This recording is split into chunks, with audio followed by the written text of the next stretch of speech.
नमस्कार मित्रांनो, सचिन मुरार एज्युकेशन या यूट्यूब चॅनलमध्ये आपलं स्वागत आहे. मित्रांनो, 23 डिसेंबर 2023ला शिक्षण सेवक या पदासाठी अल्पसंख्याक संस्थेची जाहिरात आली आहे. जाहिरात सविस्तर पाहूया.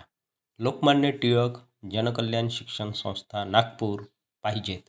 संस्थेअंतर्गत संचालित शाळेत 2022-2023चे संच मान्यतेनुसार शिक्षण विभागाने खालील अनुदानित पदे मंजूर केली असून सदरची पदे पायाभूत आहेत. त्यानुसार रिक्त असलेल्या पदावर खालील नमूद केलेल्या शैक्षणिक अर्हतेच्या अटींची पूर्तता करणाऱ्या पात्र उमेदवारांकडून दिनांक 8 जानेवारी 2024 पर्यंत ज्योतिबा माध्यमिक व उच्च माध्यमिक विद्यालय, न्यू नंदनवन, हसनबाग रोड, पाण्याच्या टाकीजवळ, नागपूर 440024 या पत्त्यावर अर्ज मागविण्यात येत आहेत. अनुक्रमांक 1. शाळेचे नाव पल्लवी प्राथमिक विद्यालय, न्यू नंदनवन, नागपूर. माध्यम मराठी. अनुदानाचा प्रकार 100% अनुदानित. वेतन श्रेणी /मानधन शासन नियमाप्रमाणे.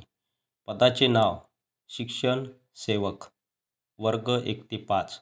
पदाची संख्या 1. शैक्षणिक अर्हता HSC D.Ed CTET/TET उत्तीर्ण. अनुक्रमांक 2.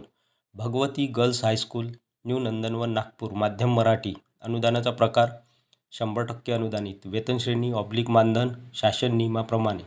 पदाचे नाव शिक्षण सेवक, वर्ग 6 ते 8. पदाची संख्या 1. शैक्षणिक अर्हता BSc B.Ed CTET/TET उत्तीर्ण. अनुक्रमांक 3. संत जगनाळे उच्च प्राथमिक विद्यालय, वखली लेआउट, कळमना रोड, नागपूर. माध्यम मराठी. अनुदानाचा प्रकार 20% अंशतः अनुदानित.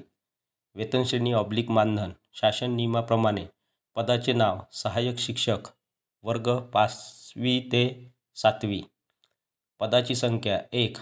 शैक्षणिक अर्हता HSC D.Ed CTET/TET उत्तीर्ण.